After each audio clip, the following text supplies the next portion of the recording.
एक गांव में 4 लोगों का परिवार था। बूढ़े माँ बाप, उनके 2 बच्चे, खेती किसानी का काम, साधारण जीवन। उनका लड़का पढ़ने के लिए पास के कस्बे में चला गया, लेकिन घर के कमज़ोर आर्थिक हालात के कारण पढ़ नहीं पाया। उसने काम करना वहीं शुरू कर दिया। आम गांव में आना जाना बहुत होता है। लोग एक दूसरे के घर आना जाना ज़्यादा रखते हैं। उन माँ बाप के पड़ोस बिरादरी वाले उनके घर आया जाया करते थे। एक दिन उन्हें पता चला इनका लड़का पास के कस्बे में काम करता है और पैसे यहाँ भेजता। ऐसा देखकर उन लोगों ने अपने लड़कों से कहा। उन लड़कों ने साफ मना कर दिया, हमसे नहीं होगा। थोड़े दिनों बाद वो लड़का अपने घर आता है और अपने माँ बाप से कहता, मेरा काम छूट गया, अब काम नहीं है तो वो बड़े शहर में जाकर काम करेगा और अपनी खुद की दुकान लगाएगा। पास के लोगों को ये बात अच्छी नहीं लगी, तो उन्होंने उसे रोका, डराया कि शहर में बहुत खतरा है, वहाँ के लोग अच्छे नहीं। लड़के ने कुछ सोचा, फिर अपनी हालात देखते हुए उसने कहा, ठीक है, मैं ध्यान रखूंगा, और चला गया। कर्ज लेकर दुकान तो खोल ली, लेकिन बिक्री नहीं हुई। कर्जदारों ने उस पर दबाव बनाना शुरू कर दिया। समझते हुए उसने गलियों में, छोटे गांवों में सामान बेचा। बिक्री तो बढ़ी, लेकिन रहना खाना कुछ नहीं। मंदिरों में सोना, लोगों से मांग कर खाना, सब करना पड़ा। धीरे धीरे उसका सारा कर्ज भी खत्म हो गया और दुकान भी चलने लगी, तो उनकी आर्थिक स्थिति अच्छी हो गई। उनके पड़ोस बिरादरी वालों को अच्छा नहीं लग रहा था। वो वहीं के वहीं थे और उनके संग वाले उनसे आगे। अब ज़्यादा कुछ तो कर नहीं सकते थे, तो जलन से उन लोगों पर एक आदिवासी महिला के द्वारा झूठा केस लगवा दिया। उस लड़के ने उस महिला की ज़मीन पर कब्जा किया।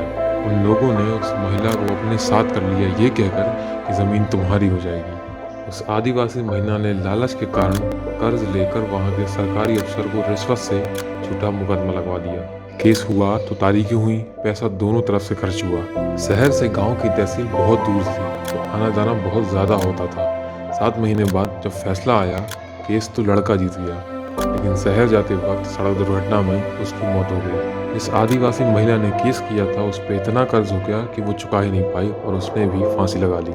रह गए वो पड़ोस बिरादरी वाले, जिन्होंने खुद को पीछे करके लालच देकर उस महिला को फंसा दिया, और वो सरकारी ऑफिसर जिन्होंने खुद रिश्वत लेकर केस फाइल भी कर दिया बिना ज़मीन की नापतोल किए, सिर्फ कुछ पैसों की लालच में।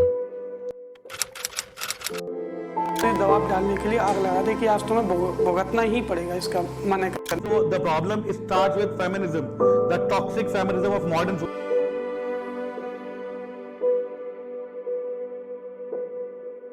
करते हैं फेसबुक पर जिसमें मेरी बच्ची के हाथों पे प्लास्टर है। फीलिंग फोटो रिलीज करते हैं वो जिसमें मेरी बच्ची के हाथ जी नहीं आई टाइम पे। मैं आपको छोटे से एग्जाम्पल दे रही हूँ, तो उसमें बोलेगी सोनमा मिला के बोल रही domestic violence. But that level that she is falsely accused, think that they are just generalizing just to for the aim of extortion. Family crime case like so many times. Fake case का मतलब है जहां 2 में से किसी एक पक्ष द्वारा जानबूझकर अपनी गलती होते हुए भी उसे स्वीकारा नहीं गया।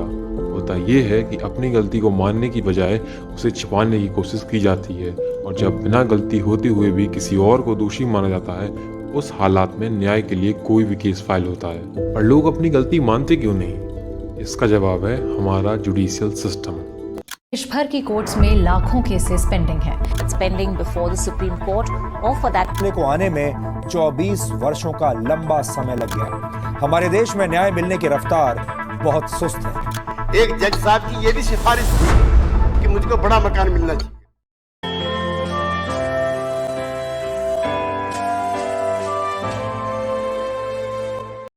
ज़्यादातर केसेस पेंडिंग होने के हमें रीज़न बताए जाते हैं कि इतने लोगों पर बहुत कम जजेस हैं, खाली पड़ी हुई वैकेंसीज हैं और सिस्टम बहुत स्लो है, जो कि तीनों बातें बहुत हद तक झूठी हैं। क्योंकि अगर इनको पूरा भी कर दिया जाए तब भी हालात कुछ ज़्यादा अच्छे नहीं होंगे। कुछ केसेस तो कोर्ट की उम्र से भी बड़े हैं, मतलब वो तब से चल रहे हैं जब वो कोर्ट था ही नहीं। ऐसे अगर डेटा के अनुसार देखें तो प्रति 10 लाख लोगों पर मात्र 20 जजेस हैं, और आसानी से कहें तो 50,000 लोगों के लिए केवल एक जज। उन सब लोगों के केसेस केवल एक जज ही निपटाएगा। मतलब जो लोग ये समझते हैं कि कोर्ट स्लो है, जुडिशियल सिस्टम धीरे काम करता है, माफ़ कीजिए, आप बिल्कुल गलत हैं। ये कुछ ऐसा होगा कि एक आदमी से पूरा पहाड़ खिंचवाया जाए। किसी भी कोर्ट के वर्किंग आवर्स 6 से 7 घंटे ही होते हैं। उसके बाद कोई भी नया केस लिया ही नहीं जाता और ना ही किसी केस की सुनवाई होती है। अगर पिछले साल के डेटा को देखें तो लगभग 23 केसेस हर 1 मिनट में फाइल होते हैं। फॉर्मर जज मार्कंडेय काटजू एक ओपन इंटरव्यू में कहा था कि कोई भी नया केस ना लें तो भी केवल पुराने केसेस सॉल्व करने के लिए 360 साल और लगेंगे। दूसरा रीजन दिया जाता है जजेस की वैकेंसीज होना। रिपोर्ट्स के अनुसार 42% वैकेंसीज खाली पड़ी हैं जजेस की। केवल तेलंगाना, पटना, उड़ीसा और दिल्ली के पास 50% की वैकेंसीज हैं जो कि हाई कोर्ट्स की हैं। वहीं दूसरी ओर जहां पे 88% केस पेंडिंग हैं, वहां पे 5000 वैकेंसीज यही हमारे डिस्ट्रिक्ट कोर्ट और लोकल कोर्ट्स में हैं। अगर एक सेकंड के लिए भी मान लें कि सारी वैकेंसी भर दी जाएं, तब भी ज़्यादा से ज़्यादा केवल पुराने पेंडिंग केसेस सॉल्व करने में 160 साल से भी ज़्यादा का समय लगेगा, जो कि बहुत ही ज़्यादा है। दक्ष रूल ऑफ लॉ प्रोजेक्ट के द्वारा एक रिपोर्ट बनाई गई थी जिसमें 21 हाईकोर्ट में किसी भी केस की औसत अवधि या एवरेज टाइम पीरियड निकाला गया था, जो कि 3 साल के करीब आता है। वहीं लोकल कोर्ट्स में ये 6 साल से भी ज़्यादा है। एक मज़ेदार बात जिसे सुनकर हंसी भी आती है और थोड़ा अजीब भी लगता है। कलकत्ता हाई कोर्ट में एक केस जो कि सन 1800 से चल रहा था, खुद कोर्ट की उम्र से ज़्यादा बड़ा था, जिसे 1862 में बनाया गया था। अगस्त 2021 में इलाहाबाद हाई कोर्ट ने 53 साल पुराने एक केस को ख़त्म किया, जिसे 1968 में 3 लोगों पर लगाया गया था। इससे भी ज़्यादा खतरनाक बात यह है, उन 3 में से 2 लोगों को 50 साल तक पकड़ा ही नहीं जा सका। तो ये बात कि सारे केसेस पेंडिंग केवल इस कारण से हैं कि जजेस की वैकेंसीज खाली हैं, ये भी बहुत हद तक गलत है। ऐसा नहीं कि सरकार ने कुछ सोचा नहीं इस बारे में। इसी सारी समस्या को देखते हुए फास्ट ट्रैक कोर्ट्स बनाए गए थे, लेकिन हुआ कुछ उल्टा ही। सारे पेंडिंग केसेस में अगर फास्ट ट्रैक कोर्ट्स के पेंडिंग केसेस देखे जाएं तो ये संख्या कुछ 9 लाख के पास आती है। टोटल फास्ट ट्रैक कोर्ट की संख्या 956 के लगभग है, जिसमें से कई राज्य और केंद्र शासित प्रदेशों में एक भी नहीं। अगर सारे पेंडिंग केसेस के डेटा को देखें तो फास्ट ट्रैक कोर्ट में भी 64% से ज़्यादा केसेस पेंडिंग हैं। इंडिया स्पैन की रिपोर्ट के अकॉर्डिंग फास्ट ट्रैक कोर्ट में हर एक जज पे 50 से 100 केसेस को केवल एक दिन में ख़त्म करने का लोड है।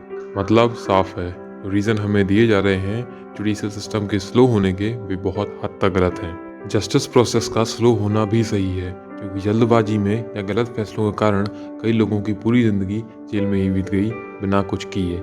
तो क्या कोई तरीका नहीं जिससे ज़्यादा से ज़्यादा केसेस सॉल्व हो सकें सही समय में? Justice delay is justice denied, ये केवल कुछ शब्द ही रहे, वास्तविकता नहीं। तरीका तो है, जिस तरीके से सिस्टम काम करता है उस तरीके को ही बदल देना। केसेस ज़्यादातर रिपीटेड ही होते हैं, उनमें केवल लोग और कुछ हालात का ही फ़र्क होता है। उनका रिपीटेशन रुक जाए और बेकार केसेस को हटा दिया जाए तो सही केसेस को टाइम पर सॉल्व किया जा सकता है। ये तो केवल हवा में बात करना होगा। वृंदा केवल ज्ञान नहीं देता, उसका यूज़ भी बताता है, वो भी प्रैक्टिकल एप्लीकेशन के साथ। कार्य प्रगति पर है।